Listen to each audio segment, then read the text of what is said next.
La charla de hoy va sobre leyendas marineras. El mundo del mar es un mundo muy complejo.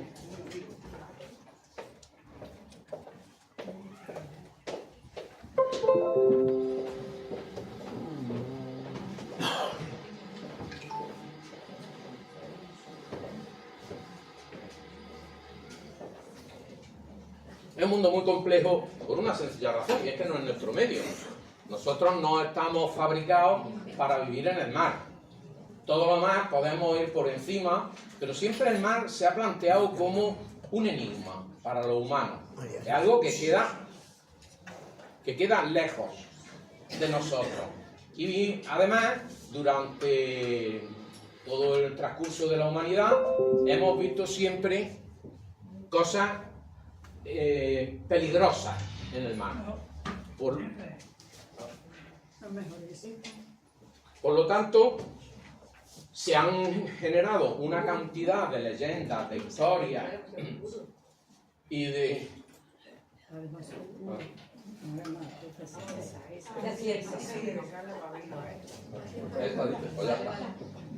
Se han generado una serie de leyendas y de historias con el mar que muchas de ellas son muy bonitas, otras son apasionantes y otras son terroríficas. Imaginaos, claro, todos tenemos en nuestra mente la visión del mundo desde arriba, desde un plano. Todos perfectamente reconoceríamos, si estuviéramos en una nave espacial, miraríamos desde arriba y veríamos la península ibérica y diríamos, escucha, España, esta es España. Eso es porque desde que somos pequeños nos han metido esa visión espacial en nuestra cabeza. Pensad que la gente antigua no tenían esa visión espacial. Yo me acuerdo, por ejemplo, un encargado que tuve en el campo que no era capaz de leer un mapa, porque no tenía esa visión espacial, esa visión desde arriba. Eso parece muy fácil, muy sencillo, pero no es nada fácil. Evidentemente, a lo largo de la historia ha habido, pues, como por ejemplo tratados de cómo navegar, dónde navegar, a dónde ir, etc. Pero lo primero que el mar ha estado siempre para los marineros lleno es de monstruos marinos.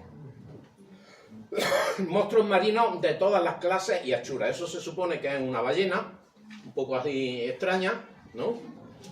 Infinitamente más grande que un barco, lo cual pues es imposible, pero siempre además la gente sabe, y eso que dicen, lo acabamos de decirnos de que los pescadores son muy mentirosos, ¿no? Pues los marineros pues también, y si algo les pasaba por ahí, pues no era una ballena normal que cabe en esta habitación, sino que era un monstruo inmenso, como todo el edificio de grande, el que nos había atacado. Y entonces, claro, no es posible que nosotros nos defendamos ante esas cosas. Se han inventado un bestiario, que lo podemos ver en los mapas, impresionante. En la plataforma de los cursos estos, he subido un mapa que me gustaría que lo vierais, porque es precioso, es impresionante. La cantidad de animales, de monstruos que me dibujan, es para dedicarle un rato a cada uno de ellos. Algunos los veremos en las presentaciones estas. Imaginaros, por ejemplo, que es un pez con cara de lobo, parece, o algo parecido, y con cuernos. Les gusta horrores ponerle cuernos a los monstruos marinos. Otro también con cuernos y una cara de mala leche. Con colmillos. Parece un elefante en mitad del mar, ¿no? Un jabalí también. Estos son muy típicos, este tipo de pez.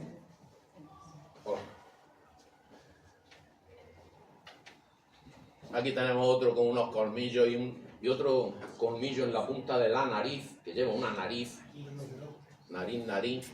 pues más o menos con pinchos en el lomo. Esto se supone que es una ballena. Cosa curiosa, las ballenas me las representan con dos espiráculos, con dos, por donde sueltan el aire, lo suelen representar con dos. Y bueno, el bicho es una panza raíz, ¿no? Las patas y la cola de pez, no de mamífero marino. No, es de mamífero, porque la tiene horizontal. No, es magnífico. Un mono, un gorila en mitad del mar comiendo pescado, nadando, pero en mitad del océano. Está dibujado.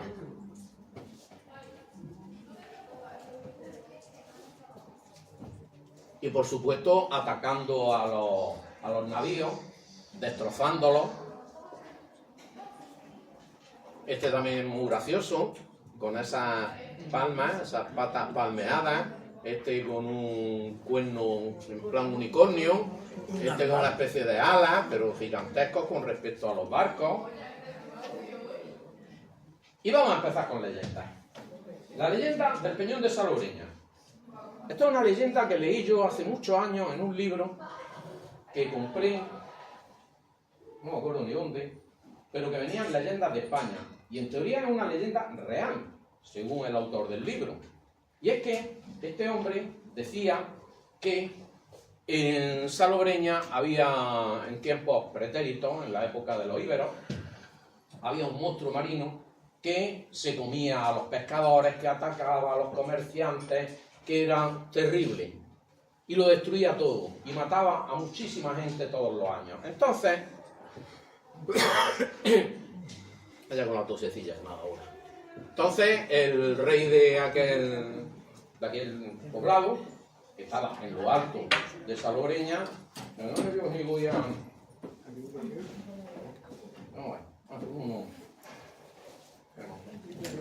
Salobreña que hay un peñón.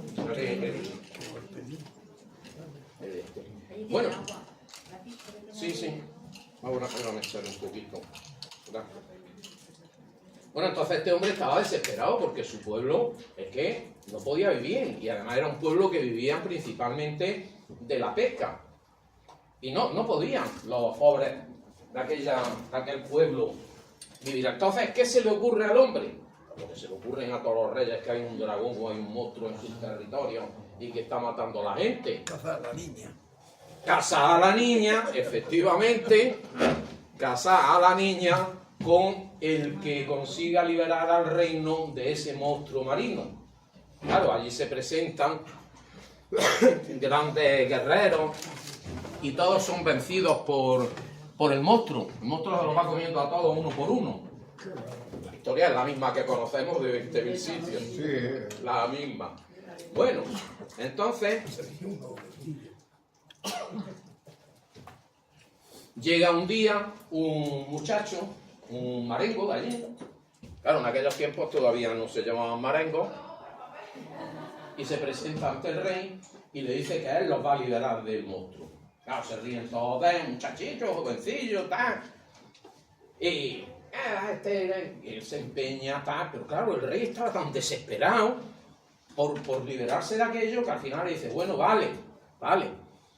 Y le dice el muchacho que el rey distribuya a todas sus tropas en lo que hoy llamamos el Monte de los Almendros, toda esa zona, que distribuya ahí a todos sus soldados, con jabalinas, con arcos y flechas, con catapultas, con todo lo que tenían, los distribuye allí.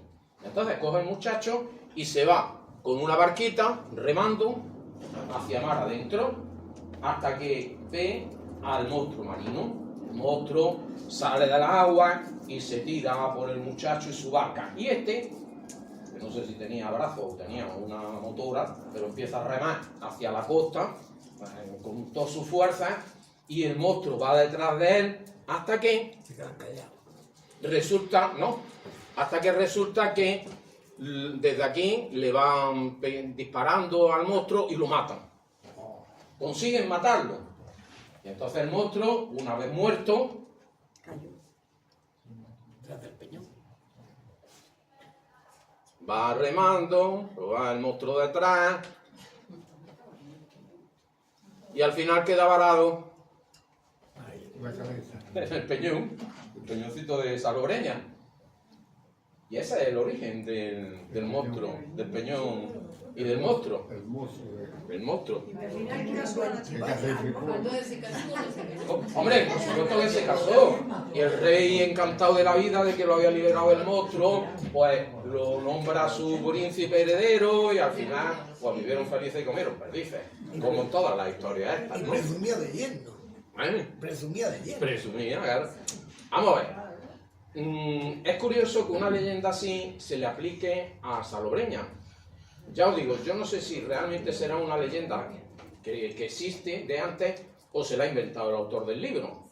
Tenía un montón de leyendas de toda España. Desde luego nunca la habíamos oído. Otro sitio. ¿Cómo? Que el peñón se da el animal petrificado. Sí, sí, claro, ¿no? El animal petrificado. Bueno, hay otro sitio muy curioso que es el estrecho de Messina, entre la punta de la bota de Italia y Sicilia. Hay un estrecho muy estrecho que además es muy peligroso y las leyendas griegas decían que es que en ese estrecho había dos monstruos. Uno era Escila y otro era Caribdis. Caribdis y Escila. Y esos dos monstruos estaban ahí, aposentados, a los lados, y cuando pasaban los marineros, pues los atacaban. ¿Qué pasa? ¿Que no quieres pasar? Ya. Aquí estaba Escila y aquí estaba Caribdis. Escila era un monstruo que tenía 5 cabezas, que cuando pasaban los barcos atacaba y se comía a los marineros y los destrozaba. Y Caribdis era un remolino que los absorbía y cada 5 horas por ahí chupaba y luego volvía a vomitar todo lo que había tragado, todos los muertos y los barcos, etcétera, etcétera. Entonces le tenían mucho miedo a pasar por ahí. ¿Quién pasó al final? ¿Vosotros qué os imagináis que pudo pasar? Es del estrecho de Gibraltar. Hércules, ¿no? Pues ese era el que pasaba por todos lados y lo vencía todo. Ya veremos cómo sale más de una vez. Bueno, otra leyenda muy clásica de los monstruos marinos es el Kraken. El Kraken es un gran pulpo o un gran calamar de los mares del norte, de los mares fríos, en los que cada vez que se acercaba al barco lo cogía, lo hundía. Eso lo hemos visto hasta en los actos de Piratas del Y Caribe. en 20.000 leguas de viaje submarino. Bien, ¿No está gente. basado en eso? 20.000 leguas de viaje submarino. Efectivamente, ¿veis cómo se atacaba a los barcos? Y en 20.000 leguas de viaje submarino. Aquí lo tenéis. Efectivamente. Hombre, ya sabemos hoy día que sí existen calamares enormes, de 14 metros, cosas del estilo, pero que tampoco se suelen dedicar a hundir barcos, ¿no? Porque bueno, un calamar de 14 metros sí es una cosa muy grande, pero un barco de vela, una fragata, algo del estilo, no lo va a hundir. Son los alimentos de los cachalotes. Sí, eso dicen. Lo que pasa es que para nosotros esto sí que es carne. No nos sirve. La del calamar. La del calamar gigante. El calamar que nosotros, el calamar nacional, y los calamaritos están muy ricos. Y vamos a hablar de las sirenas. ¿Qué animal mitológico hay en el mar más característico que las sirenas? Ninguno. Ninguno. Las sirenas, las mujeres. Los hombres, tritones. Se han llamado. Bueno, no hay que tener que ver con el tritón que nosotros conocemos, que es un anfibio de tierra, que no tiene nada que ver, pero en fin. Bueno, pero es que las sirenas, ¿cuál es el concepto que tenemos? Una señora con de la cintura para abajo de pez. Pues no, señor. En la mitología griega, esta era una sirena. O sea, una señora, bien, vale, pero la parte de abajo era de pájaro. Era un pájaro con una ave rapaz y tenían bastante mala leche estas señoras, porque se ponían en las islas y demás y atacaban a los navegantes. ¿Quién pasó por ahí? Hércules. ¿Qué pasa? ¿Qué pasa? El que pasaba por todos sitios, ¿no? Hércules. pasó por ahí y consiguió vencerla porque Lo amarraron. a los marineros que remaban les tapó los oídos para que no oyeran los cantos de sirena que los atraían, y él se ató en el mástil para evitar irse con ella y ser destruido. Bueno, y ahora seguimos. Fijaros que este es un dibujo de un cacharro griego en el que me representa a la sirena como pájaro. ¿Veis? Con el Hércules este amarrado, y los otros no se les ve, pero se supone que tenían cera en los oídos para no oír los cantos de la sirena. Bueno, esta figura de la sirena es a partir de la Edad Media, cuando los marineros empiezan a decir que han visto sirenas, mitad mujer, mitad pez. Cuando empiezan los viajes ya a más distancia, los viajes transatlánticos, se supone que pudieron confundirse con algunos mamíferos marinos que estaban en las rocas, tipo leones marinos, cualquiera de esos, ¿no?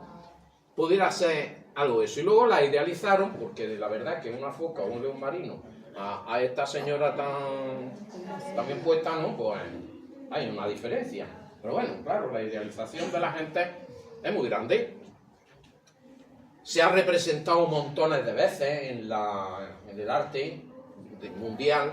Aquí tenemos un cuadro del siglo XVIII en el que las sirenas ya no tienen esa parte de pez, sino que son pues señoras tipo Rubén, hasta hoy día en que las sirenas han terminado siendo sirenitas. De Copenhague. La sirenita es muy de cuento, muy idealizada, muy bonita siempre, muy jovencitas todas, etcétera. Pero resulta que, bueno, aquí tenemos un tritón, lo veis aquí, que tiene como un escudo hecho con una tortuga. Si os dais cuenta, aquí se le ve el cuerpo y la cola de pez aquí. Y acaba de raptar a esta señora que estaba aquí con su amiga o su familia, lo que fuera, estaba bañándose y el tritón la rapta. Esto es un grabado de Antonio Durero, y de la Casa de la Moneda de Madrid, que lo imprimió. Aquí sale uno para defenderla, ¡oh, que se la llevan! Ella tiene una cara enorme de angustia, sin embargo, la pose de su cuerpo es más bien relajada, ¿no? También un poco extraño.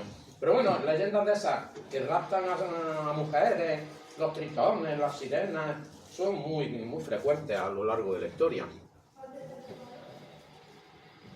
Existe la leyenda de Amarusaina, que es una sirena de Galicia. Hay muchas villas gallegas y asturianas que tienen leyendas de sirenas. Pero estas sirenas son ya sirenas de parte de abajo de pez, ¿no? No de pájaro. Eso ya quedó en la antigüedad y se olvidó. Ya nadie volvió. Bueno, pues esta sirena, incluso hoy día se le siguen haciendo fiestas y hacen allí un follón que no me vean. Porque decían que esta sirena, pues también igual que la de Hércules, pues la atraía a los barcos y los destruía y ahogaba a los marineros, los hacía naufragar. Y una noche la gente del pueblo, ya hartas de la sirena, de la puñetera de la sirena, pues salieron a buscarla y cogieron y la encontraron.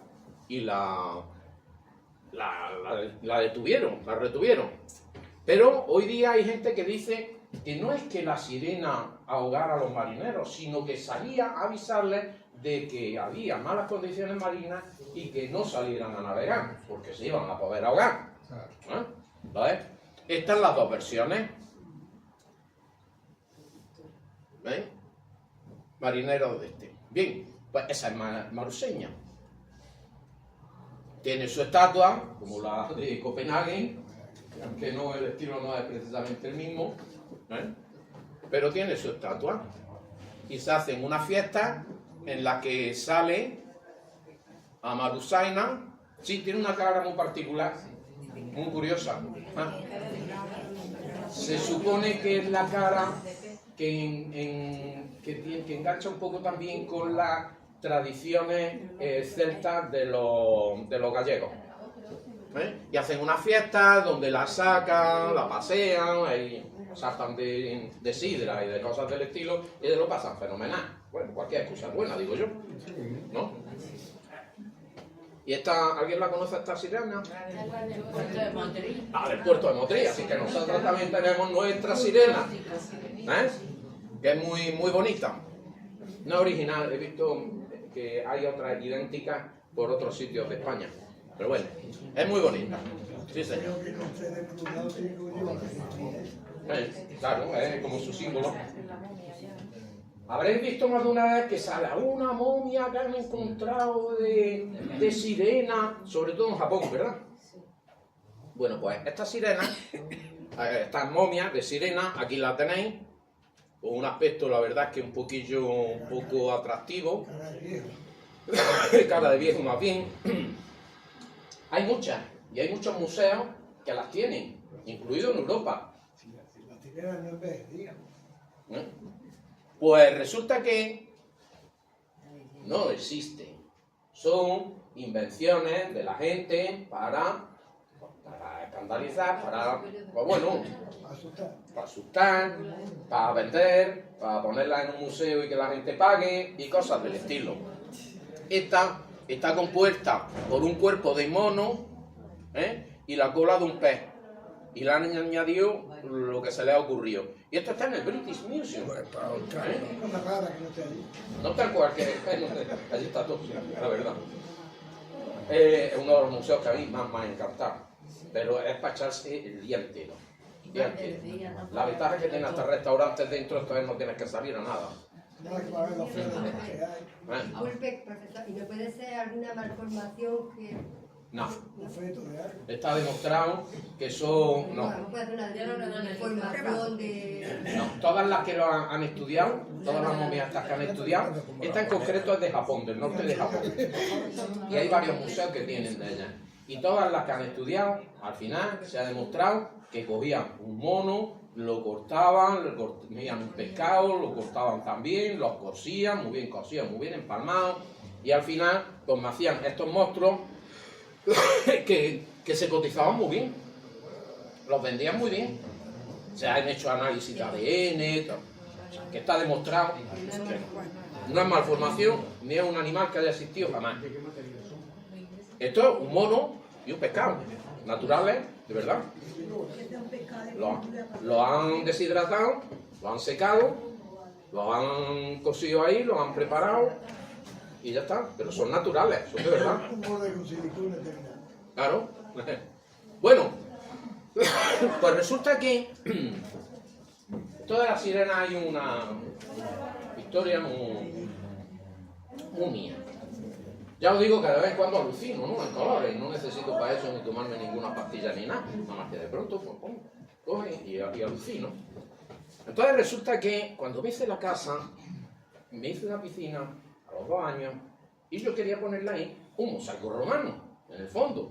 Llamé a gente, están, no, eso 3.000 euros, hace 20 y tantos años.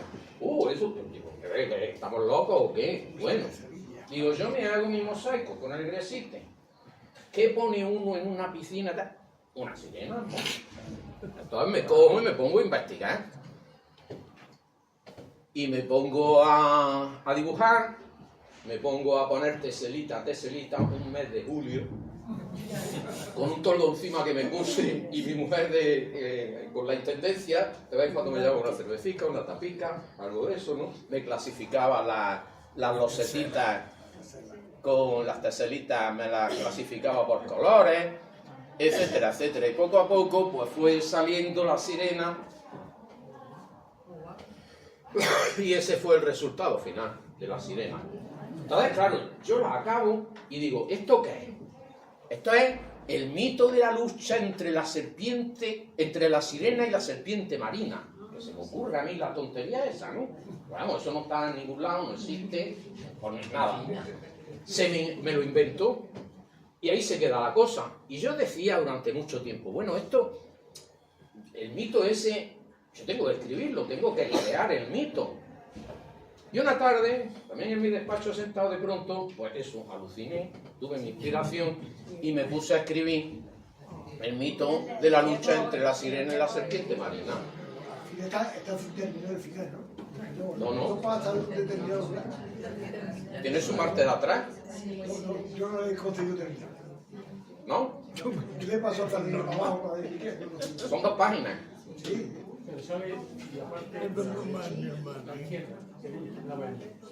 Ah, pues entonces que habrá salido mal.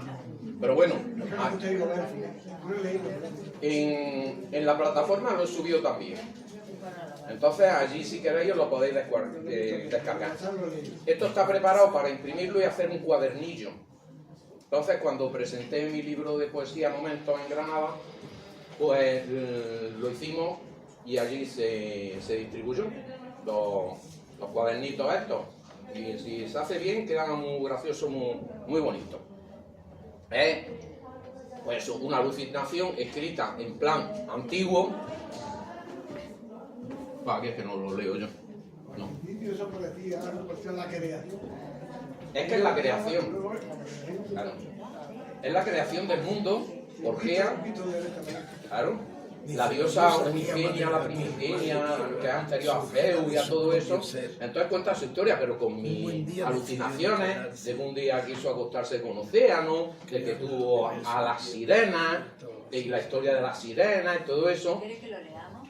Es larguillo, ¿eh? Pero ¿no tienes? Claro. Déjame. Y por lo menos leo un poquito. Leo un poquitín. ¿Eh? Ah, hay copia. Pero es... Le falta la... No, pero esto es que está cortado aquí abajo. Está cortado. Es que esto es para A3. Es para página doble. Bueno, os leo una mijilla. Bueno, está aquí. Os voy a leer nada más que una mejilla que es muy largo, y si no, se nos va a hacer muy tarde. Dice, la diosa Gea, madre de la tierra y madre tierra, surgida de su propio ser, un buen día decidió entretenerse creando el universo y la tierra. Pero aquello estaba vacío, sin gracia, por lo que quiso adornarlo creando a todos los dioses del Olimpo. Uno a uno le fue adjudicando un racimo de virtudes y miseria. Creyó divertirse viéndolos luchar, amarse, procrear entre ellos, hasta que finalmente temió que pudieran retarla a ella misma. Pero la apatía volvió a su divina mente. En un nuevo intento por despejarse de las brumas del aburrimiento, creó a la humanidad, decidida a no darles tanto poder como a los dioses, temiendo una posible rebelión. Mas estos eran aún más aburridos que los dioses, seres minúsculos, ocupados en intentar sobrevivir. Así, un día decidió buscarse a un amante y pensó en amar a Océano, el río profundo, aquel que rodea el mundo habitado, el que refluye a él mismo, el que discurre En todos los extremos de la tierra. Ponerlo y no importar salir completo y tapar la letra más grande. Bueno, el que rodea el mundo habitado, el que refluye al mismo, el que discurre en todos los extremos de la tierra, cerca del Tártaro y los campos elíseos, etcétera, que si no, pues ya os digo. Bueno, hay una unión, la unión es explosiva entre ellos y al final crea, bueno, se queda preñada y nacen las sirenas, pero las sirenas de pájaro, ¿eh? Y se van a una isla y en la isla están... Y aparece por allí Ulises, aunque no se le nombra, pero es Ulises. Entonces, como no consiguen hundirlo y destruirlo y demás, pues se tiran por el precipicio, se matan. Solo una, Parténope, consigue salvarse y entonces termina convirtiéndose en sirena. O sea, Océano se conmueve de ella y la convierte en sirena pez, no en sirena ave, para que no se ahogue en el mar. Y entonces sigue la historia contando hasta que se encuentra con la serpiente, que no existe en la mitología griega, me la he inventado yo, y lucha contra ella hasta que el dios se cabrea y los estampa y los deja así, los deja estampados contra el suelo de mi piscina. Leed lo que creo que os divertirá. Qué gracioso el este. Ya os digo que a veces alucino colores. Pero eso es divertido. Lo alucina. Bueno, ya conocéis a mi sirena, con la que me baño todos los veranos. Tiene también un delfín, un pulpo, una estrella y aquí abajo que nos ha salido un coral. No, cigalas no le he puesto.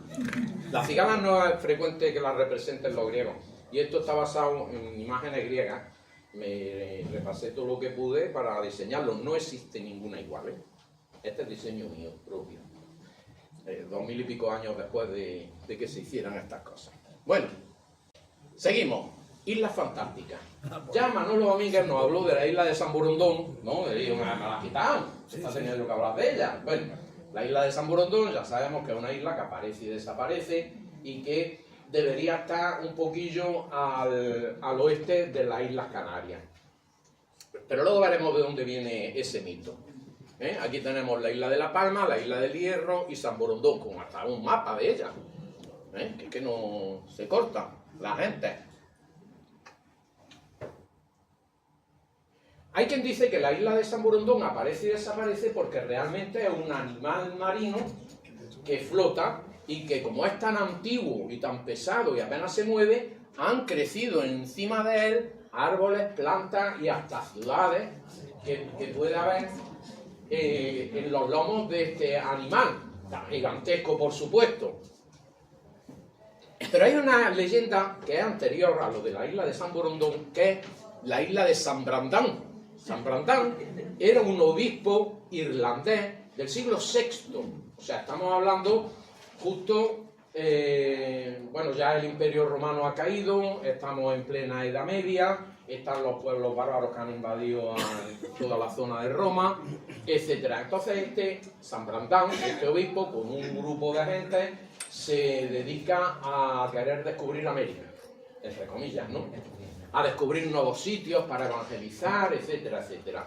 Y empieza a dar vueltas con su barquito. Imaginar un barco del siglo VI lo que debió de ser, una cáscara de nuez.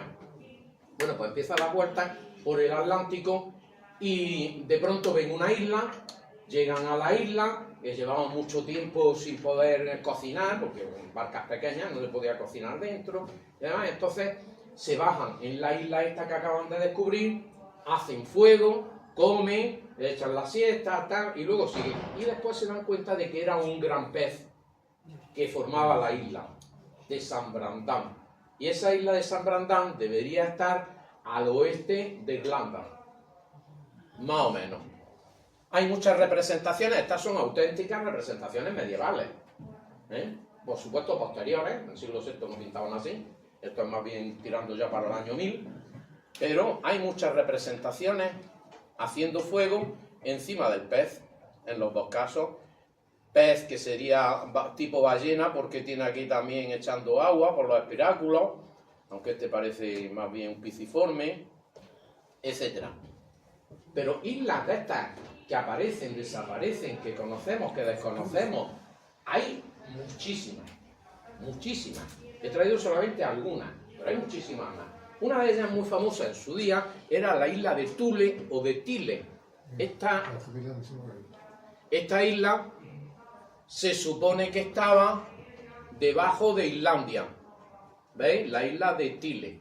Estas serían las Feroe, y esto ya es la parte de los países nórdicos, Escandinavia.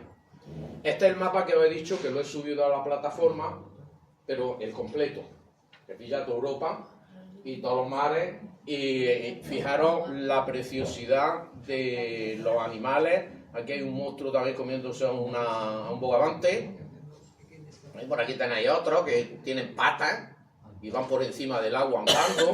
Algunos de estos los hemos visto antes, ¿veis? En la isla de Islandia. Bueno, todo esto se lo imaginaba, se lo inventaba, porque no creo yo que en esta época en la isla de Islandia hubiera allí caballeros con su armaduras, sus caballos, las lanzas, todo, bueno, Si lo mira el aula, no. en fin. Pero sí hay cosas como por ejemplo se ven los volcanes, típicos de Islandia. Una de las muchas islas que aparecen y desaparecen y que hay quien ha afirmado que estaba ahí. La isla de Brasil, que no tiene nada que ver con Brasil, pero tiene que ver con el nombre de Brasil. Porque esta isla también se supone que estaba al oeste de Irlanda. La isla de Brasil. Unos en los mapas la ponen más cerca, otros la ponen más lejos. Entonces se supone que cuando los portugueses llegan al Brasil, que todavía no habíamos los españoles llegado a esa zona, estábamos más por la zona del Caribe, pues al descubrirlo dicen, pues esta es la isla mítica, aquella que describían, la isla de Brasil, y le ponen Brasil. Esta es una de las teorías de por qué surge el nombre de Brasil, de la isla esta, que no tiene absolutamente nada que ver. Otro más curioso todavía, un continente entero. Un continente entero que no existe, que es Lemuria. De los lemures. ¿Por qué hay lemures en sitios tan dispares? ¿Qué tal? Pues hubo una teoría que es que aquí, en esta zona, había un continente que se llamaba Lemuria, del cual nacen todos los animales y nacen los humanos. Los humanos, según esto, no nacen en África, sino que nacen en Lemuria. Y desde ahí, esto que parecen venas, serían las rutas de distribución de los humanos. Y aquí te vienen las distintas razas que me ponen y dónde va llegando cada una de ellas. ¿Ves? Esta teoría es una teoría muy antigua, medieval, tal, pero que luego, en el siglo XIX, que ya estaban descubiertos todos estos territorios que estamos viendo por aquí, ¿no? Australia, la Polinesia y todo eso, pues se lo adjudican y dicen, ah, claro, pues aquello que decían de Lemuria es porque existía este continente y de ahí venimos los humanos, todos. De ahí procedemos y nos hemos ido repartiendo por el mundo y hemos ido dividiéndonos en las distintas razas. Estaba resfriado y se me ha quedado la tosecilla esta. Debajo de la India. ¿Eh? ¿Debajo de la India qué? Debajo de la India. No, ¿De la India? No, Sí. no estaba pensando en la sirena. Esta es la India, ¿eh? La conchinchina, Sí. que decían, Sí. que decíamos cuando éramos chicos y demás, y Lemuria. Ah. Bueno, la Atlántida, hombre, si hablamos de territorios de estos perdidos, no vamos a hablar de la Atlántida. La Atlántida es un mito impresionante que todos hemos oído hablar y que se han escrito miles de libros, se han hecho miles de artículos, se ha hablado hasta la saciedad de la Atlántida. Unos dicen que existe, otros que no, que está para allá, que está para acá, que está en el Coto de Doñana, que si está en Huelva, que si está a saber dónde está eso. Bueno, pues ese mito se le ocurrió a Platón.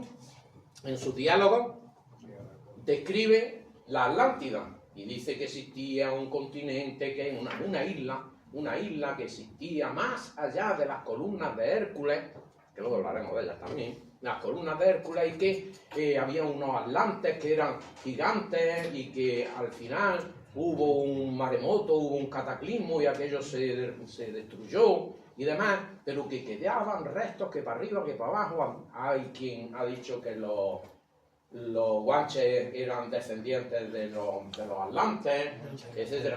Se ha dicho de todo lo que os podáis imaginar con respecto a la Atlántida. Este mapa incluso me hacen un plano de la Atlántida, pero fijaros, un plano muy curioso. Está boca abajo. Fijaros que está España debajo de África, y América está a la derecha. Está al revés. ¿Por qué está al revés? Vamos a ver. Eso de que el norte está arriba y el sur abajo es una cosa que no hemos inventado porque de alguna manera había que ponerlo. Entonces muchos mapas antiguos los ponen al revés, ponen el sur arriba y el norte abajo. Es más, los mapas árabes medievales todos están al revés. Tienen el sur arriba y el norte abajo. Y este, aunque no es un mapa árabe, pero está en el mismo sentido. Sin embargo, si nos fijamos aquí, hay una flechita señalando El norte. el norte, abajo. Cosa curiosa, pero bueno, me ponen una isla gigantesca con sus montes, sus ríos, todo muy bien. No le ponen ríos a España ni a África, ni a América, y sí se los ponen a la Atlántida, la ínsula Atlántida. Se han puesto por todas partes. Esta es otra de las ideas, y hasta le ponen nombre a los territorios: Eumelia, ¿no? Autoctonia, Atlantia, Azaya, de territorios, de provincias más o menos que pudieran existir en la Atlántida entre España y África. Hasta que vino ese monstruoso tsunami que arrasó con esa civilización y no quedó absolutamente nada. Una cosa hay que saber, y es que en mitad del Atlántico no hay nada que pudiera haber sido en la antigüedad una isla o algo parecido, porque ahí está la fosa atlántica, que tiene miles de metros de profundidad y una grieta en el medio gigantesca.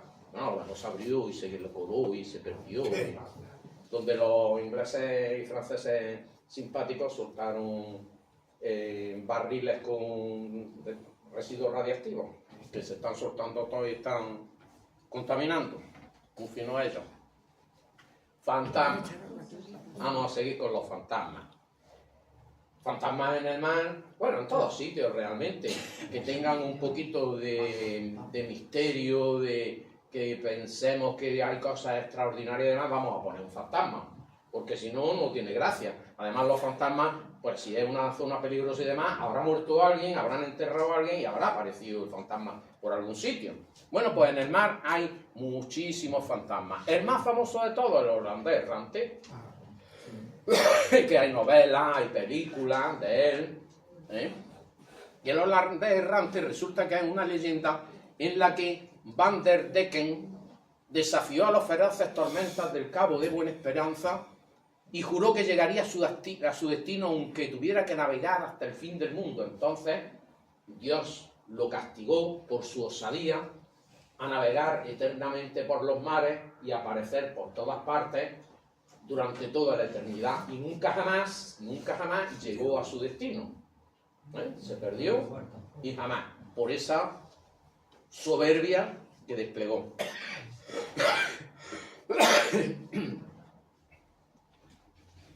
Otro, la goleta Octavius. Este no es demasiado antiguo.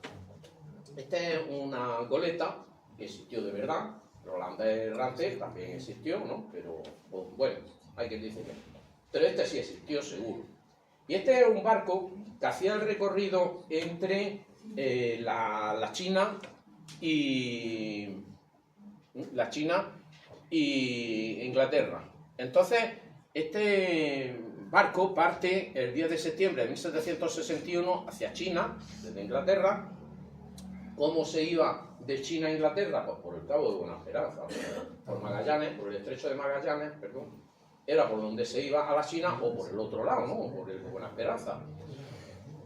No había otra ruta.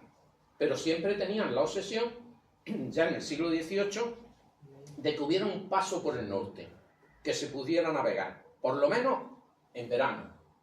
Entonces, este barco parte desde Inglaterra hacia la China, llega a la China, hace su comercio de mercadería, todo eso, y desaparece en el viaje de vuelta. Y el 11 de octubre de 1775, 16 años después, ¿no?, lo encuentra el ballenero groenlandés Eran en Groenlandia. Entonces dicen, ¿esto qué es? Y se encuentran con toda la tripulación muerta. Incluso está el capitán en su mesa, lo encuentran allí, escribiendo el diario de a bordo, el cuaderno de bitácora. Los marineros no querían subir al barco por los fantasmas y todas esas cosas. El capitán se empeña en que sí, suben, ven todo lo que ocurre, los marineros muertos, no quedaba comida ninguna, y entonces el capitán le dice a uno de los marineros que coja el cuaderno de bitácora y se lo lleve. Coge y se lo lleva. Y cuando ya están en el barco, ya se han ido, y por supuesto en el siglo XVIII ese barco se quedó ahí abandonado, ¿no? ¿Cuál es la idea? ese barco consiguió atravesar el Paso del Norte, pero murieron en el intento. Posiblemente les pilló alguna nevada, alguna congelación del mar, se quedaron atrancados y terminaron muriendo por falta de comida y de calor, por supuesto, también. Y cuando en años posteriores fue deshelando y volviendo a dar el mar del Ártico, pues fue avanzando poco a poco hasta que consiguió llegar otra vez al Atlántico. O sea, descubrió el Paso del Norte el barco. Esto es histórico, esto no es una leyenda, consiguió encontrar el Paso del Norte y lo que pasa es que con todos muertos. Tiempo después, en el siglo XIX, ya por fin se consigue de verdad, aunque costó muchas vidas, pero por fin se consigue encontrar el Paso del Norte y se consigue atravesar de un mar a otro por arriba, cosa que es complicada por los hielos que ahí se forman. Lo curioso es que cuando llegan a Inglaterra, a tierra firme, el ballenero, pues cogen el cuaderno de bitácora y se dan cuenta de que solo tiene la primera y la última página. Las demás se han perdido. ¿Qué ocurrió? Lo que piensan es que el marinero que lo cogió del barco, pues se le cayó por el camino lo que había dentro. No se sabe. Pero sí está la descripción de cómo parten y todo eso y cómo mueren. También está esa descripción. Cosa muy curiosa. Bueno, pues hay quien dice que ese barco, que la goleta Octavius, sigue apareciéndose en los mares del norte a los barcos que por allí se arriesgan a navegar. Hoy día, claro, no es tan fácil que mueran, pero que incluso a principios del siglo XX ha habido barcos que han muerto en el Paso del Norte porque se han quedado atrapados por los hielos. Sucesos extraordinarios. Aquí podemos incluir de todo. Grandes tsunamis, fenómenos extraordinarios, terremotos, de catástrofes navales, restos de naufragios, cosas que han venido de unos sitios a otros. Recordad una cosa, en las Canarias, por ejemplo, o en las Azores, que ya estaban descubiertas antes de que Colón tirara para América, se mosqueaban mucho porque de pronto aparecían, flotando en el mar, cosas extrañas, frutas extrañas, animales muertos extraños. Y entonces decían, ¿esto de dónde viene? Y fue, piensan, una de las razones por las que Colón dijo, es que al otro lado hay algo. Es que al otro lado, por supuesto, la Tierra es redonda, por supuesto se le da la vuelta, y no es que se le da la vuelta hasta la China, que está muy lejos, no, esto está más cerca, y por eso llegan las cosas, pito y flauta. Y efectivamente, muchas veces el mar devuelve cosas de las que ha cogido. El mar es inmenso, el mar es mucho más grande que la Tierra que nosotros habitamos. Y tiene las profundidades que no vemos desde la superficie, lo que hay debajo, y arrastra muchísimas cosas, y arrastra muchas cosas. Y veréis, por ejemplo, esto es un biombo que tengo en mi casa que compré en el mercadillo de Nerja hace un puñado de años, que según el que me lo vendió, fue arrastrado por el tsunami de 2006, era 2006 creo que fue, ¿no? El tsunami aquel gigantesco que hubo cientos de miles de años. El de Agadir. El de Agadir. El de Agadir no. No, ese fue. De Phuket, de esa zona de Indonesia. Bueno, pues este biombo, el que me lo vendió, me cobró 120 euros, de madera de sándalo, estupendo, no está barnizado, cosa curiosa, está sin terminar del todo, y dice que apareció flotando en las costas de África, por Eritrea. Y que él lo compró a uno de allí, de esa zona, de los que hacen comercio y demás, y me lo vendió a mí allí. La verdad es que es precioso porque todo esto no se ve muy bien, pero todo esto de arriba son tallas, todas son las tallas distintas. Todo, absolutamente. Más cosas que da el mar y de las que yo veo. A mí me gusta mucho pasear por las playas y demás, y tengo también un kayak de estos. Pues un día navegando por ahí, entre Cabria y Velilla, con el kayak, me encontré esta figurita de aquí. Cosa curiosa, ¿no? Una figurita de madera sin terminar. Está ahí a medio hacer y allí andaba flotando. ¿De dónde salió esto? No sabemos. ¿De dónde salió? Bueno, total que al final lo puse en mi colección de negras. Tengo una colección de negras, no sé, tendré 50 o 60 negras. de madera, de bronce, sobre todo de madera, pero el ciento y la madre. Hay algún varón, pero muy poco. Y ahí la tengo, muy curiosa ella.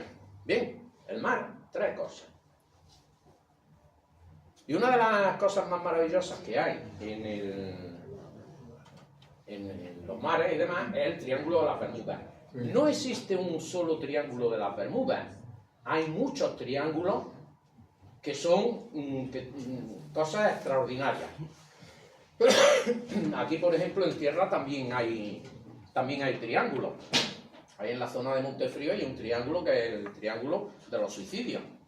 Hay más suicidios que en ningún lado de España. Y yo estaba allí y el médico titular, el hombre que no tenía mucho espíritu para esas cosas, se descomponía cada vez que venía la Guardia Civil a buscarlo, porque era seguro alguien que se había tirado a la vía del tren y le postraba un cacho por aquí, otro cacho por allí, y el hombre lo pasaba fatal. Hay triángulos malditos, y el más conocido de todos, el más famoso de todos, es el Triángulo de las Bermudas. Perdona, yo ese, como dice que es como todo el mundo lo habíamos oído nombrar, pero es que fue por casualidad ayer, mirando en el móvil, no decía en Facebook, cualquier cosa, se me ocurre uno de los titulares era el Triángulo de Alborán. El Triángulo de Alborán, sí. Y lo estuve leyendo Lo he visto el otro y día. creo de que desaparecieron. No sé, eran 2 aviones o 2 barcos, de una forma rarísima también, no sabía yo que existía eso. Sí, también se habla del Triángulo de Alborán, es menos famoso y menos espectacular y ha habido menos casos de cosas extrañas en él, pero también se habla. Y hay otros muchos por el mundo. Hay otros muchos. Hay un canal que tiene una corriente enorme. ¿En dónde? Ah, en Alborán, sí.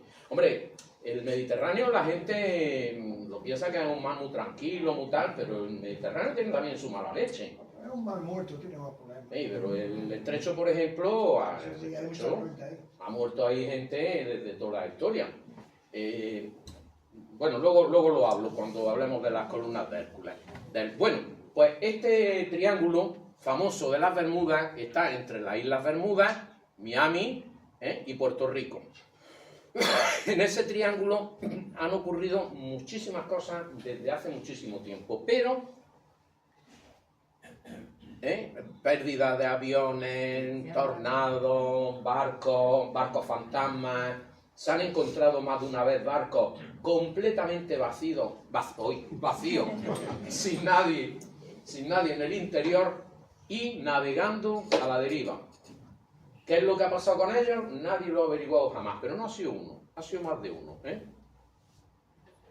Pero esta historia empieza con Vincent Galley en 1964. No penséis que es una historia muy antigua, lo de el Triángulo de las Bermudas.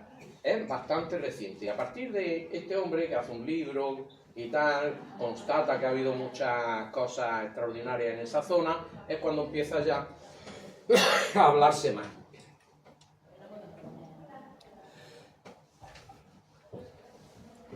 Bueno, ¿qué provoca eso? Pues lo primero que se achacó fue a la existencia de la Atlántida. Allí estuvo la Atlántida desapareció porque hubo un tsunami monstruoso, enorme, que consiguió derruir toda una isla gigantesca con los atlantes y todo eso, y entonces por eso sigue habiendo ahí esos fenómenos extraordinarios. Pero las teorías son 20.000. También se habla de que se forman unas olas rebeldes que no siguen los rumbos normales y que de pronto pues chocan contra los barcos y los hunden. Olas que aparecen de pronto, no son tsunamis, pero esas olas existen de verdad.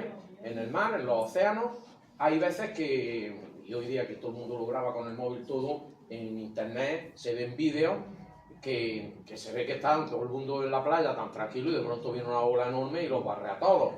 Yo viví una de esas, una vez. Y la costa de Portugal hay una fosa y de vez en cuando se pone goles, ¿no? Sí, no, pero esto es una ola. Una ola. Yo viví una vez en las Muñecas, que estábamos en la playa, allí tan tranquilos, también, sin ningún problema. El mar estaba con una olita muy pequeña y demás, y de pronto vino una ola y barrió la playa entera, las sombrillas, las hamacas, las toallas, todo a tomar viento, se lo llevó. Provoca poner listas de barcos que están lejos. No. Va llegando poco a poco y llegan a la tierra. ¿Qué va? En el 86, una amiga mía puertorriqueña le pasó con la vaca, estuvo a punto de Sí. vamos.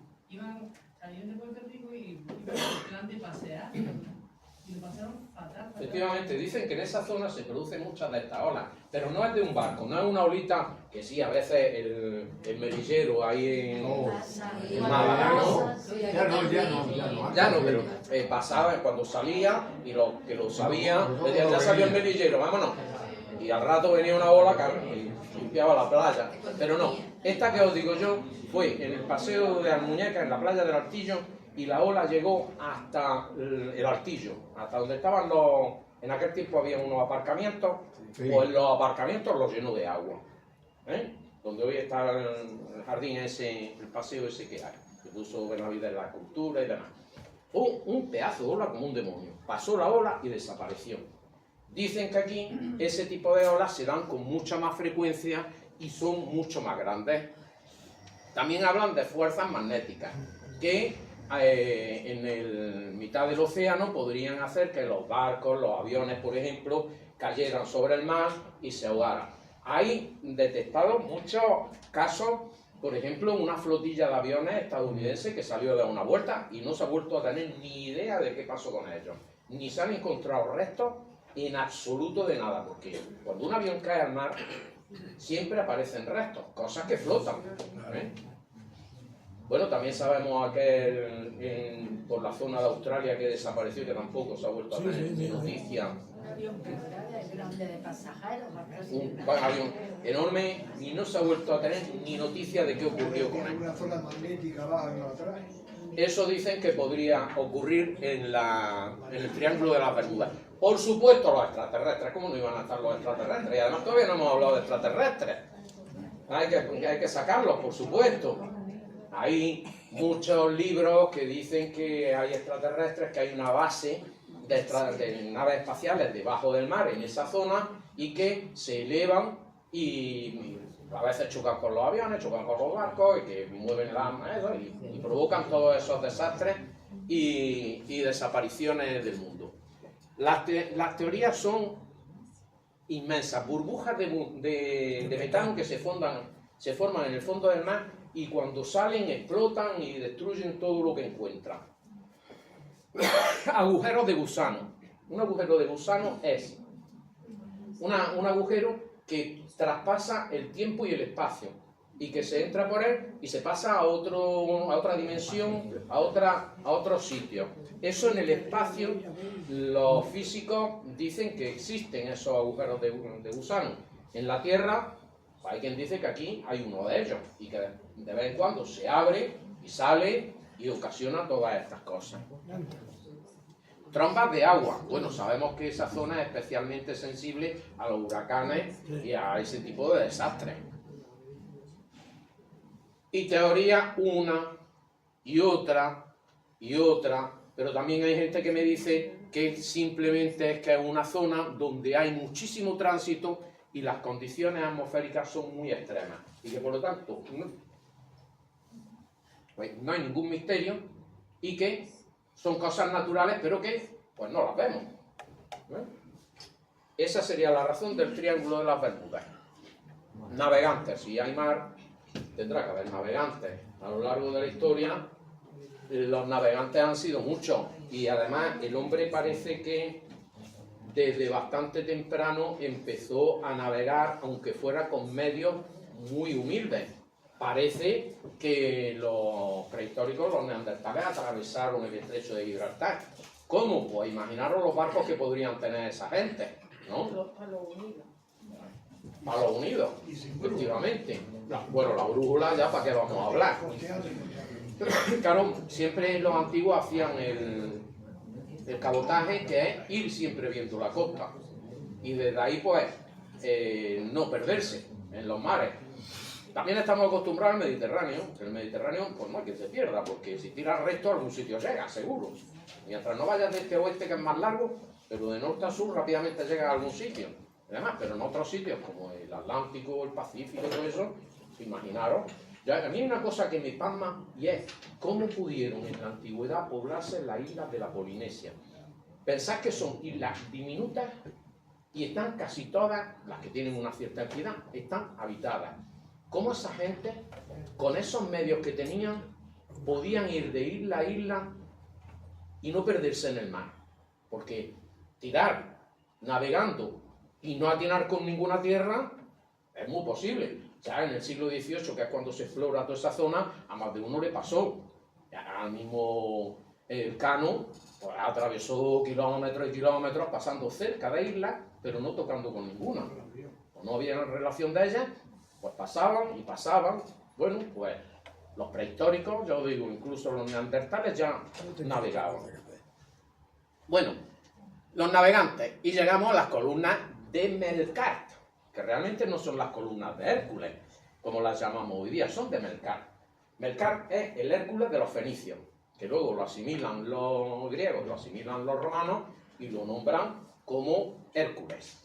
Bueno, Melkart, los trabajos de Hércules que conocemos, todo eso, y uno de ellos era el separar la tierra del estrecho de Gibraltar. Entonces era tan poderoso que cogió, y dicen que hundió las columnas, no. Lo que hizo fue llegar y empujar a la tierra y hacer como dos montones de tierra, que son las columnas de Hércules, que están a los lados, para abrir el estrecho de Gibraltar y que pudieran los barcos navegar. Que hubo una época en que el año no estaba seco. Sí, estaba seco, pero eso los humanos no pueden recordarlo. ¿Ah, no? No estábamos por el mundo todavía. El mar de Teto. Y los dinosaurios no nos han contado nada. Claro. Hay muchas leyendas muy curiosas que te dan una idea de cosas que no existieron o que existieron muchos siglos o milenios antes de que el hombre pudiera contarlas. Y las cuentan de alguna forma. Por ejemplo, el mar Caspio fue una inundación también.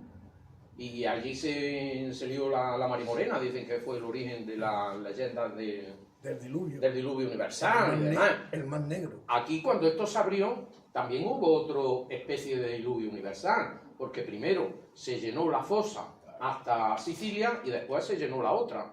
Y después siguió el mar para allá, etcétera, ¿no? Bien, bueno, aquí tenemos los pueblos que poblaban esa zona, bastetanos, ¿no? De la ciudad más importante era Baza, la Maurasia, la Mauritania Tingitana, antes de que fuera y todo eso. Bueno, y aquí tenemos el estrecho de Gibraltar. ¿Qué son las columnas de Hércules? Pues bueno, una de las columnas, todo el mundo está convencido de que se refiere a Calpe. Calpe es el peñón de Gibraltar. Cosa curiosa, hay una moneda que conoceréis, que es la del tío sentado, famosa, ¿no? Bueno, pues que no es un tío, que es una tía. Es la Hispania romana. Pues esa moneda en los pies tiene el peñón de Calpe, precisamente. Tiene el peñón de Calpe y está apoyado sobre él porque es el extremo. Y está recostada en unas montañas que son los Pirineos. Y luego tiene un conejito debajo que dice que España era la tierra de los conejos, ¿no? Y todo eso, bueno, etcétera. Es uno de los lugares más emblemáticos de España.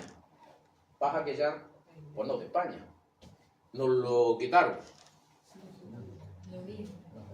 En el otro lado hay discusión si es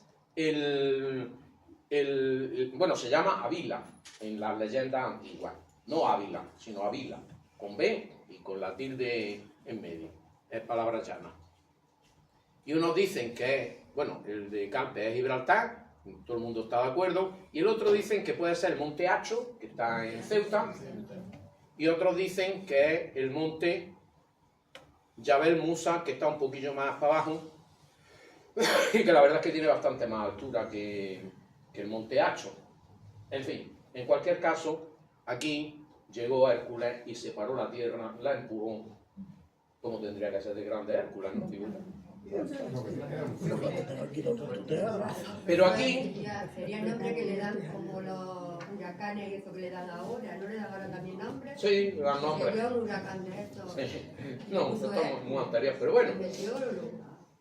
Aquí los fenicios, Meteorólogo. los fenicios se inventan la leyenda de las columnas de Melcar. ¿Para qué? Para que los griegos que andaban por el Mediterráneo no pasaran al Atlántico. ¿Por qué no querían que pasaran al Atlántico? Porque por el Atlántico se llegaba a las Islas Británicas donde había estaño. Y el estaño es muy escaso en el resto de Europa. Y querían el comercio exclusivamente para ellos. Querían el comercio para ellos. Y se inventa la leyenda de las columnas de Hércules y que tras las leyendas y que tras las columnas de Hércules estaba la Atlántida, estaban los atlantes, están los monstruos, el mar, el mundo se acaba y se caen por un abismo gigantesco que hay, que todavía los terraplanistas siguen dándole vuelta al mismo tema, no se enteran, pero bueno. Nos vamos a hacer En fin. este paso.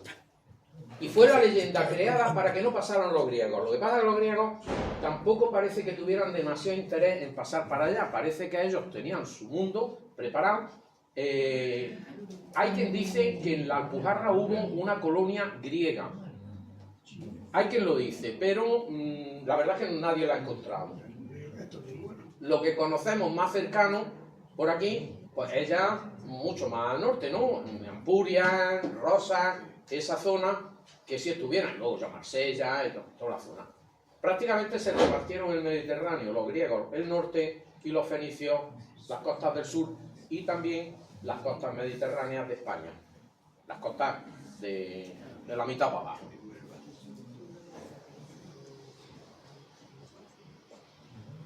Bueno, y hablamos de otra cosa, la circunnavegación fenicia de África. Hay una leyenda que dice que los fenicios circunnavegaron África, que salieron del Mar Rojo y navegaron alrededor. Y este plano está recreado en lo que nos contó Heródoto. Un griego muy importante. Un griego muy importante, efectivamente. Y que decía, cuenta la historia de los que dieron la vuelta, de lo que vieron y demás. Y la verdad es que hay cosas que suenan a que sí pudieron ser reales. Aquí tenemos los viajes que hicieron los fenicios. Incluso hay quien dice que llegaron a América. Claro, a América llegó todo el mundo antes que Colón. Eso ya lo sabemos, ¿no? Todo el mundo llegó antes que Colón. Pero no tenían para escribirlo. Exactamente, no tenían para escribirlo, no dejaron restos ninguno, no hubo ninguna repercusión social, económica, histórica y demás, pero todo el mundo llegó antes que Colón. Qué cosa más curiosa. Pues los fenicios también llegaron antes que Colón. Vaya, ganado. Una cosa sí es cierta, y es que me recorrieron todo el Mediterráneo, y de las zonas más importantes que tuvieron los fenicios fueron Cartago y la costa andaluza del Mediterráneo, pero también en la costa de Marruecos, de lo que hoy es Marruecos, que tuvieron varias ciudades. Y aquí nos han puesto una muy importante que es Tingis, Tánger. Está ahí arriba, no me la han puesto, pero también es importante. Descubrieron las Canarias, eso sí se sabe seguro, etcétera. Y había una ruta hasta las Islas Británicas que está atestiguada. Esa sí se sabe seguro que ocurrió. Bueno, pues decíamos que el estrecho de Gibraltar también tiene su mala leche, porque ahí ha habido también muchos naufragios y ha habido mucha gente que ha muerto por las corrientes que hay y demás. Cuando llegan los fenicios se encuentran un problema muy grave, y es que para atravesar el estrecho de Gibraltar a vela o a remo, todavía a veces que no había manera, porque ellos querían ir para allá y el viento venía en contra. Y a veces se tiraban día y día y día esperando a que cambiaran los vientos para poder ir en la otra dirección, y era una cosa muy, muy complicada, hasta que los fenicios debían ser gente bastante inteligente y bastante con ideas. Entonces se le ocurre una cosa muy curiosa, y es que cogen y dicen, bueno, si por arriba las velas no nos sirven, ¿y si nos sirven por abajo? Entonces los barcos fenicios, cuando tenían que atravesar el estrecho de Gibraltar y no le venían bien los vientos, cogían una vela, le ponían unos lastres y la echaban por los lados del barco. Y esa vela la iban bajando hasta que encontraban la corriente que los llevaba donde ellos querían. En el estrecho de Gibraltar hay corrientes superficiales y profundas en la dirección que te dé la gana. Las hay. Entonces pues ellos iban bajando la vela hasta que veían que tiraban hacia donde ellos querían ir. Y lo atravesaban de maravilla, cosa que no supieron nunca hacer los griegos. Y todas esas cosas eran secretos de Estado, que no se las contaban a nadie. Y que podían pasar las columnas de Hércules y podían ir hasta las Islas Británicas y todo, y las Canarias y todo eso. Pasa que las Canarias tampoco tenían mucho interés en aquellos tiempos. No tienen minerales, no tienen una población que tampoco era importante para ellos. Nada, pero bueno, aquí también en las Canarias sí hubo romanos y hubo fábricas de salazones. Que coste. Y están en Fuerteventura, me parece. Bueno. Y vamos muy rápido ya. Por eso, sesión continua. Sí, es que no sé si alguno lo sabe, que no hemos parado porque quieren ir a una conferencia anunciada Vinoesa. ¿En dónde es? En el Hernández. En el Hernández Quero. Por eso voy también más depresilla y no hemos parado nada. Bueno, para que os dé tiempo tranquilamente ahí. Bueno, vírgenes. ¿Qué es el mar sin una virgen? ¿No? Y aunque no tenga nada que ver con el mar, sí me ha gustado poneros esta imagen, que se supone que es la primera imagen de una virgen. La Virgen con el niño Jesús en una catacumba de Roma. En las catacumbas de Priscila, en Roma, está esta imagen. Cosa muy curiosa. Bueno, la Virgen es digno de hacer también una conferencia dedicada solamente a la Virgen, porque la Virgen es una expresión cristiana, no, es muchísimo más antigua del cristianismo. Es una concepción que la han tenido casi todos los pueblos, lo tuvieron, por ejemplo, los egipcios. Pues si vas a Egipto te vas a encontrar una cosa, y es que muchas de las imágenes de Isis, que es esta misma imagen, prácticamente es la diosa con un niño amamantando. Esa imagen la han picoteado, cuando llegaron los cristianos las picotearon. Maldecidos sean, no podían estar quietecitos, en fin. Ponle como a la Virgen del Rocío, una de esas trae y la deja tranquila, a la Isis. Bueno, es la diosa madre de los antiguos, de todas las culturas, es la que da la vida, la que el útero de la vida, la que genera a los seres humanos, la que nos alimenta, por eso da la leche. Tiene una simbología especial, la Virgen, en todas las culturas. Bueno, otra cosa muy interesante sería dar una conferencia sobre lo que el cristianismo ha heredado de otras religiones anteriores, que es mucho más de lo que os imagináis, pero mucho más. No tiene nada que ver con ser creyente o no ser creyente. Esa es otra historia. Bueno, seguimos. ¿Cuál virgen vamos a hablar primero? La Virgen del Carmen, ¿no? La Virgen de los marineros, la Virgen que siempre se le invocan los marinos para que les salve de la mala mar, de todas esas cosas. Se le apareció a San Simón Stock en 1251, dicen, y a partir de ahí se va extendiendo su culto, y hoy día, pues en las costas españolas, por ejemplo, no hay pueblo que no tenga su Virgen del Carmen. Absolutamente todo. ¿Qué pasa? Fernando, pasamos contigo. Venga, Fernando. Aprovecho. Ahí todavía faltan por pagar algunas personas, y como mañana no vamos a tener clase, ya lo habréis visto en el WhatsApp, ¿no? Que está el profesor enfermo, pues, y pasado mañana yo no voy a estar. Entonces, pues os rogaría que y pues ahora mismo. Y si no, cuando termine la clase yo me espero aquí un poquillo. Y otra cosa, no se olvide poner lo del menú en la encuesta esa, porque eso es lo que le vamos a pedir a la comendadora, y se lo tenemos que decir el jueves. ¿Vale? No pasa nada. Ay, Van a poner lo que hace.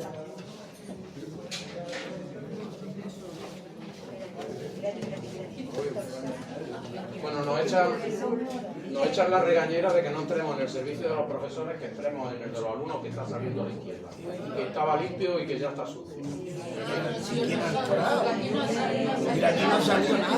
Aquí no salió nada. Aquí no salió nadie porque no me ha de mi casa.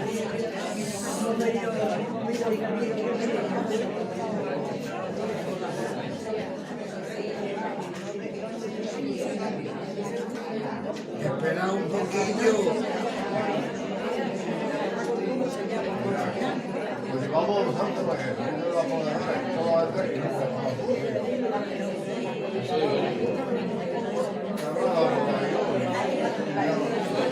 Cuando he llegado, he entrado y el servicio estaba limpio.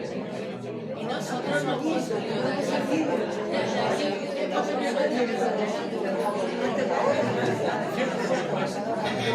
habrá que echarle la...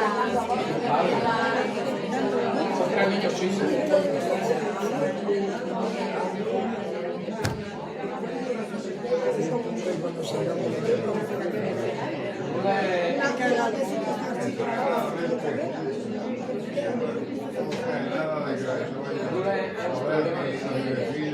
Cuando bajábamos a hablar de mantenimiento histórico, estaban los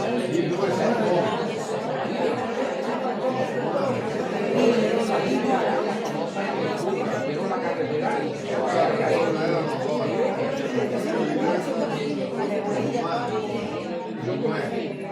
a un geólogo que lo contrataron para esa lectura y el renunció y dijo que él no lo hacía porque esa presa se tenía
Bueno, vamos a seguir. Vamos a seguir. Bueno, la Virgen del Carmen. La Virgen del Carmen es una virgen muy nombrada por todo el Mediterráneo. Todos los pueblos marineros tienen su Virgen del Carmen, pero claro, no solamente está en la costa, en los pueblos marineros, sino que también en el interior hay muchas vírgenes del Carmen, por todas partes. Es una vocación de la Virgen. Otra cosa para hacer una conferencia muy interesante es las vocaciones de la Virgen. Y en el Monte Carmelo. Que hay 20.000. Esta se supone que es efectivamente del Monte Carmelo. Allí, perdón, allí está de pie, no sentado. Ah, bueno. No, al revés. Bueno. Allí está sentado, no de pie. Preguntamos por el porqué y de por qué está en su casa. Ah, pues será. se le denomina Stella Maris, o sea, estrella del mar, porque es la que guía a los marinos y la que los salva de las cosas que puedan ocurrir. Sin embargo, por ejemplo, aquí en Motril no tenemos una Virgen del Carmen como patrona de la ciudad, sino lo que tenemos es una Virgen marina también, porque vino del mar, que es la Virgen de la Cabeza, que es una Virgen bizantina que yo no sé si alguna vez la habréis visto sin ropa. Sí, muchas veces. ¿No? Es preciosa. Madera policromada, No ¿eh? quieres sacarla desnuda, No, pero yo la vi porque por lo visto al día siguiente de la procesión siempre tienen la costumbre de ponerla allí. Ahora la ponen muchas veces. La última de agosto, ¿no? Y yo la he visto, he llegado y la he visto sin los ropajes esos, que a mí no me gustan nada. Parece otra, yo la prefiero, la talla original, para mi gusto es mucho más bonita. La costumbre de... A mí es que la Virgen del Rocío como que no me va. Este año ha visitado casi todas las parroquias de Motril y ha ido desnuda. ¿Ah, sí? Hombre, desnuda. Bueno, se llama desnuda. Sin los ropajes. Y es mucho más bonita todavía para mí que vestida. Sí, efectivamente. Bueno, la Virgen, entre las vocaciones de la Virgen hay una que es también muy bonita, que es la Virgen de la Leche.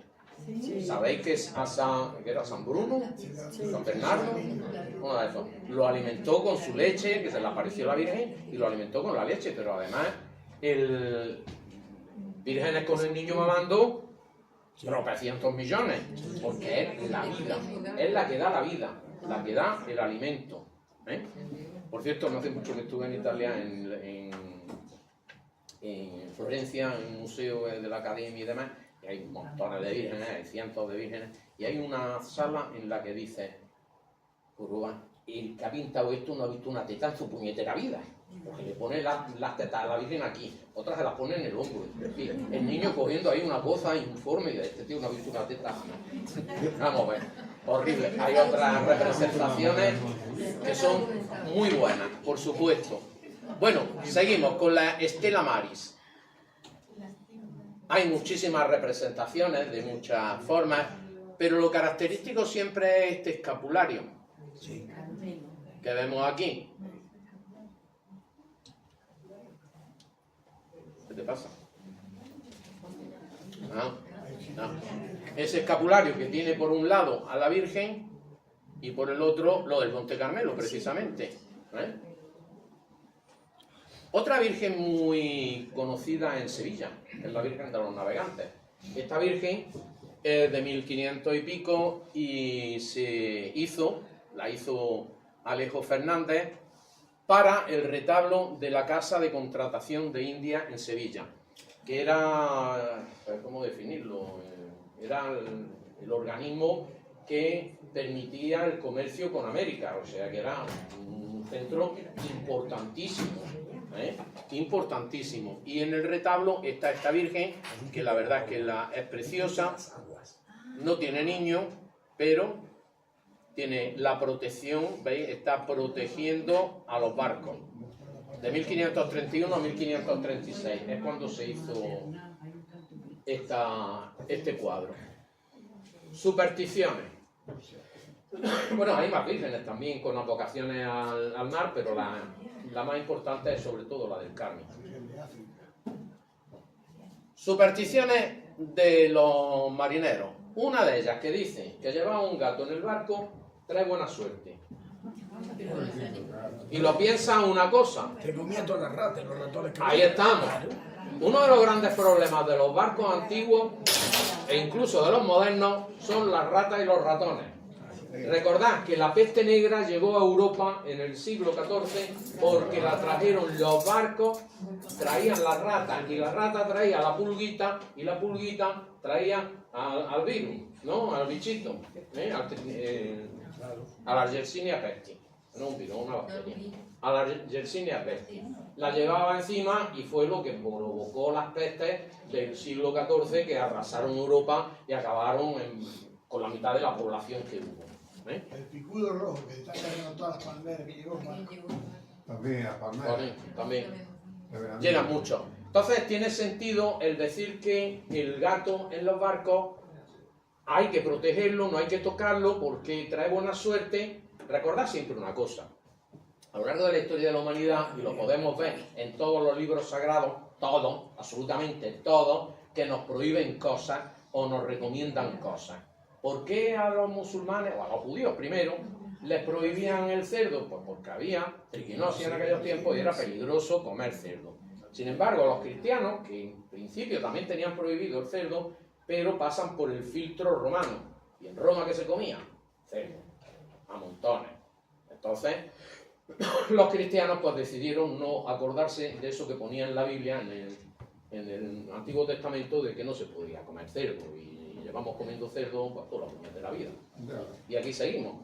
En fin, todas las cosas... Se inventa el fuego, Claro, cuando, si un día tenéis tiempo, leeros en la Biblia, en el Antiguo Testamento, cuando Moisés baja del monte con las tablas de la ley, los 10 mandamientos, ¿qué puñeta 10 mandamientos? Son ciento no sé cuántos, son un montón. Lo que pasa es que se resumen en los 10 más importantes: no matar, no robar, etcétera. Pero hay cosas curiosísimas. Por ejemplo, una de las que más atención me llamó es que prohíbe terminantemente yacer con las camellas. Bueno, las camellas porque estamos allí. Yo digo, y con las burras. Yo digo una cosa, cuando algo se prohíbe es porque algo lo hace, ¿no? Ahí no vais a ver nunca un letrero que ponga prohibido aparcar ovni, porque todavía no ha aparecido ningún ovni. Evidentemente, pues entonces si prohíben las camellas, por algo será. Pues leeroslo que tiene bastante que ver. Efectivamente. Prohibido silbar. ¿Por qué no se puede silbar en los barcos? Pues porque resulta que si tú silbas, estás atrayendo al viento, a los huracanes, y no se debe silbar. ¿Qué es lo que utilizan entonces en los barcos? El silbato de señales. Sabéis que las órdenes las dan con un silbato porque en mitad del mar no hay quien oiga nada. Entonces empiezan ¿no? Y hacen sus señales. Parecen cosas un poco tontas, pero yo me acuerdo de mi padre cuando estábamos pescando por la noche y siempre decía lo mismo: no enchufes la linterna para la playa. Y hoy día va a pescar y todo el mundo tiene sus focos para la playa. ¿Pero por qué? Porque antes eso significaba: estoy aquí, mete contrabando. Ah, bueno, sí. Claro. En aquella época aquello sí se llevaba, hoy día te da lo mismo. Sí. Bueno, yo me acuerdo estando de jóvenes, una vez hicimos una ruta de estas que al final acabamos en la playa de Cotobro, y allí pues hicimos nuestro botellón. En aquellos tiempos no existían los botellones. Bueno, nos habíamos llevado nuestras cosas y demás, hicimos una barbacoa y demás, y aparece la Guardia Civil. Estaba prohibido hacer barbacoa y tener lumbre y demás. Y llegan, ¿por qué? Y nos lo explicó el Guardia Civil. Es que la gente para los contrabandos y todo eso hacen señales, tal y cual. Pero llegó el hombre y nos vio chaveas todos de 17 años o algo del estilo, allí con nuestras copas y nuestras... Dice, bueno, que si viene el comandante que le digan que hemos estado aquí, ¿vale? Muy bien, allí seguimos nuestra fiesta. Se veía claro que no éramos contrabandistas. En fin. Bueno, seguimos con la esta. Las olas siempre van en grupos de 3 y la tercera es la más dañina, la más peligrosa. La de 7. La séptima hora. La superstición típica de toda la vida. Ya, si te fijas, en la orilla de la playa, ve contando. Y la séptima hora es diferente. Es la más gorda. Bueno, pues la superstición era de 3, pero bueno, es igual, ¿no? Bueno, se debe evitar zarpar un viernes. El viernes siempre es un día maldito. ¿Y por qué el viernes es un día maldito? Porque murió Jesucristo en viernes. Por eso los viernes son los días que...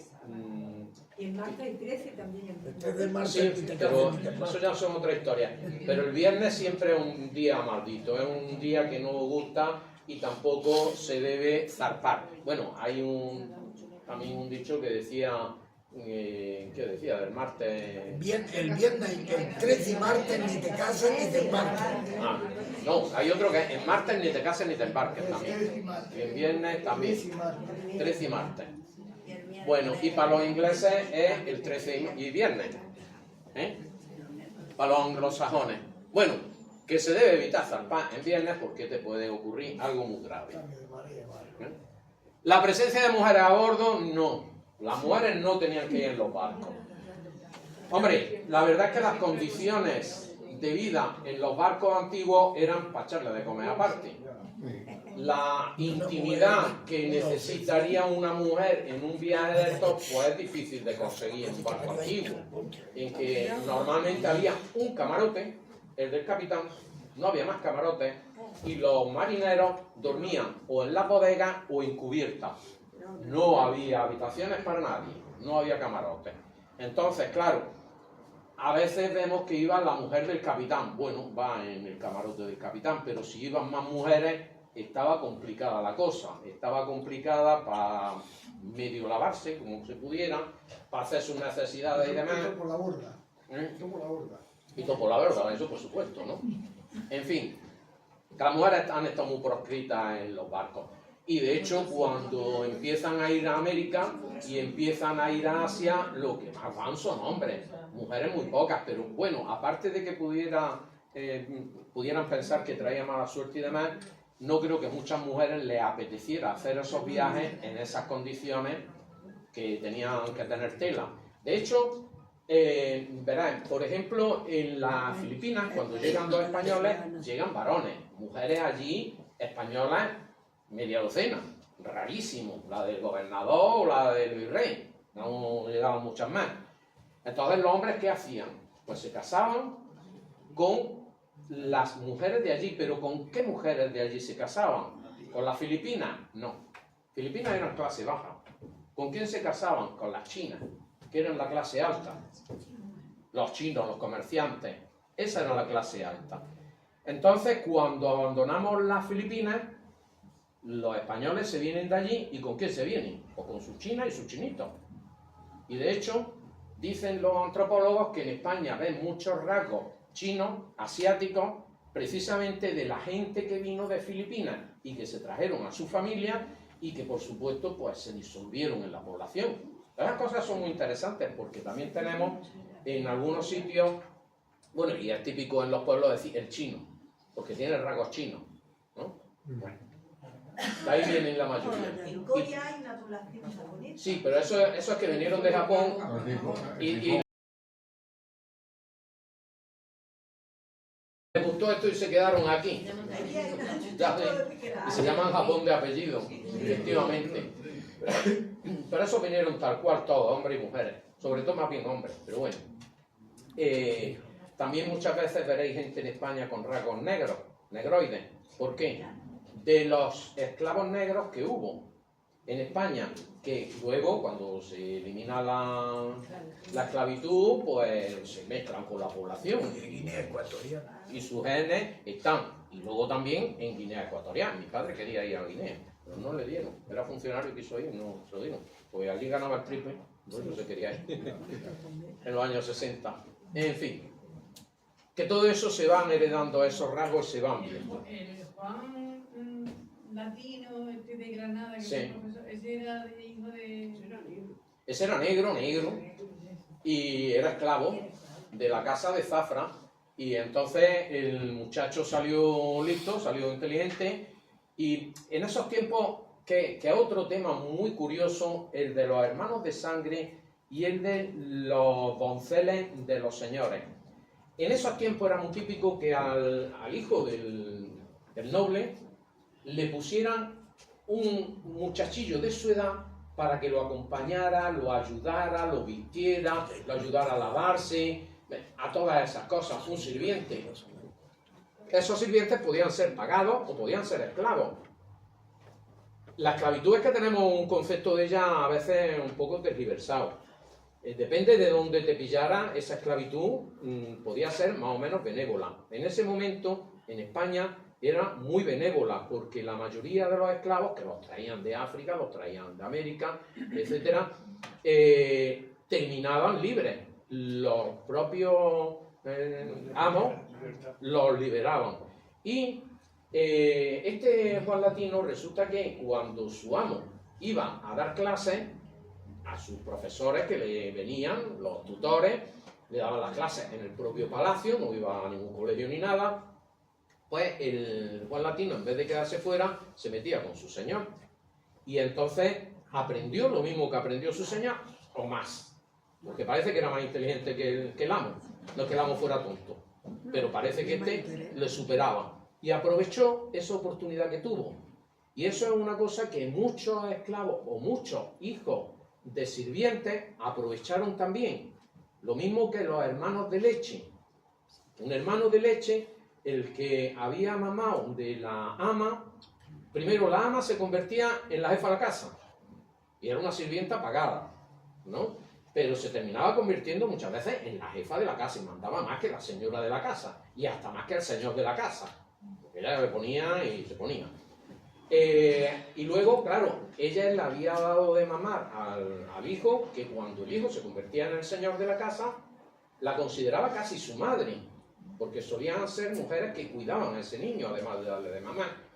Y ella, para poder dar de mamar, es que tenían también un hijo, que habían criado al par que el señorico. Y esos dos niños son hermanos de leche. Y la leche es también un don, como el de la Virgen, que nos alimenta y nos hace hermanos, los que mamamos del mismo pecho. Esas son historias también muy bonitas. Todas esas. Seguimos. Bueno, aquí a esta pobre pues la han tirado al mar porque traía mala suerte. Y se convirtió en sirena. Sí, se convirtió en sirena. Los plátanos traen mala suerte. Pues la verdad es que no lo sé por qué. Por los repalones. Bueno, pero eso decían que traían mala suerte. Bueno, el nombre de un barco es sagrado. No se debe cambiar nunca. Que sabemos que sí se cambian, pero no se debería cambiar nunca y además jamás se le debe poner a un barco un nombre de otro barco que ha naufragado. Jamás. Ahora están haciendo un Titanic, no sé si lo sabéis. Están haciendo una réplica del Titanic que quieren que navegue y haga la ruta que hizo el Titanic y que no acabó. No. Se va a llamar Titanic 2. Y además es una copia idéntica. Con menos peso, seguramente llevará menos peso. Los materiales serán más ligeros. Hombre, tendrá también sistemas de radar y demás que detecten los... Elena, lleva el hielo dentro, no fuera. El número 13. Nunca jamás debe ponerse ni en camarotes, ni en las listas, ni en los turnos, ni en nada del estilo. En todo caso, o 1 más 3, ¿no? Todo menos 13. Los cuchillos. Jamás se deben dejar unos cuchillos cruzados y esto no es solamente en los barcos. Esto es una superstición general de que nunca se deben poner cruzados porque implican pelea y lucha. Y las tijeras abiertas, por supuesto. A mí me peleaba mi padre como me dejara las tijeras abiertas. Y los tatuajes. ¿Cómo no va a haber un marinero con tatuajes, hombre? ¿Será que se aburrían y en los puertos llegaban y cuando tenían unas cuantas copas de ron en su cuerpo, pues resulta que se hacían tatuajes? Hoy día han crecido los marineros. Uno de los más típicos de los tatuajes que hacen los marineros es una estrella de los vientos, una rosa de los vientos, que dicen que sirve para poder volver a casa con seguridad y no perderse por ahí por los mares. Siempre el mar ha dado miedo, el mar ignoto. Y por ejemplo, a mí en concreto, el mar de noche no me gusta nada. No me gusta. Yo nunca me bañaba de noche. Yo sí alguna vez, pero no me hace puñetera gracia. Los tatuajes de gallo y cerdo son útiles para llegar a tierra para un náufrago. No sé si es que, como hay muchas patas ahí, ayudan a nadar. La pierna y dice que Los pendientes. Hombre, un marinero con pendientes, con un aro sobre todo, o dos. ¿De dónde surge eso? Bueno, pues hay muchas historias. Uno de ellos es de cruzar el Cabo de Buena Esperanza o el Estrecho de Magallanes, y cuando lo pasaban se ponían un arete en un lado y cuando pasaban por el otro se ponían un arete de oro en el otro. Pero hay más leyendas sobre eso, el Estrecho de Magallanes y el Cabo de Buena Esperanza. Otras razones que pueden, imaginaros que mueren en una tierra lejana, eso es un dinero que pueden utilizarse para enterrarlo dignamente al marinero, porque normalmente es de oro. Que se cobren de ahí, ¿no? Que se cobren de ahí, efectivamente.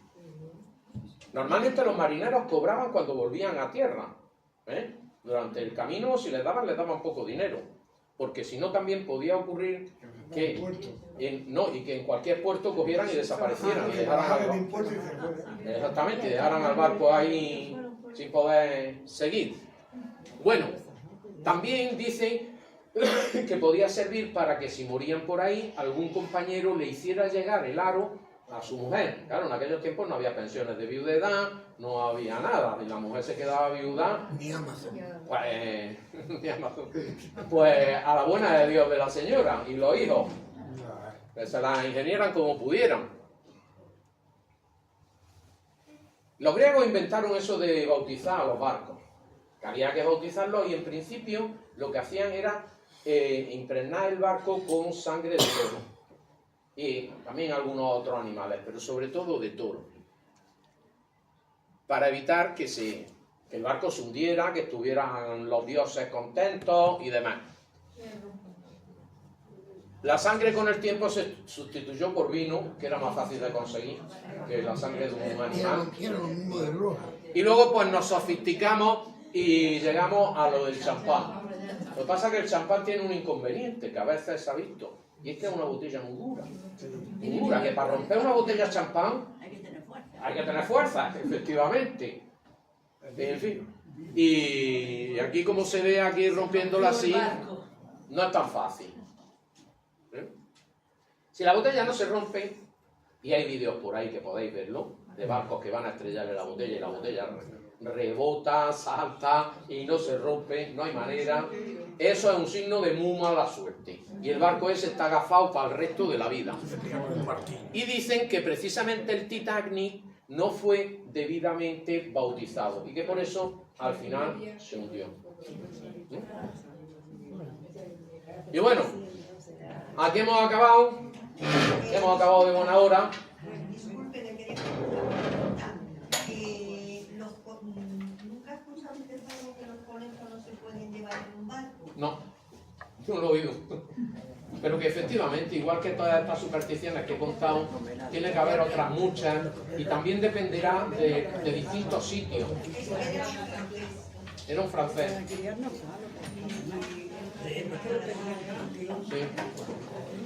Pues no lo sé. Ese no lo conozco. Vale, nos vemos el martes que viene. Por favor, sed puntuales, no os retraséis. Cuanto antes nos vayamos, mejor.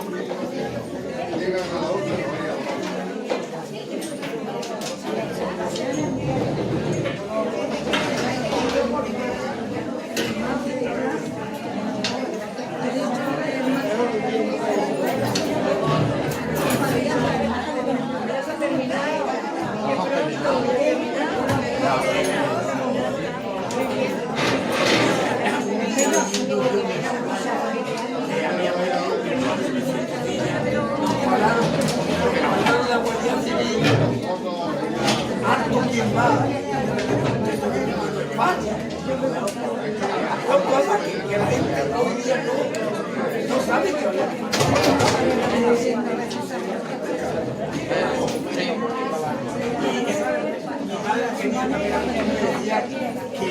el campo del mar se comporta muchas veces como una vela blanca que flotaba encima del agua.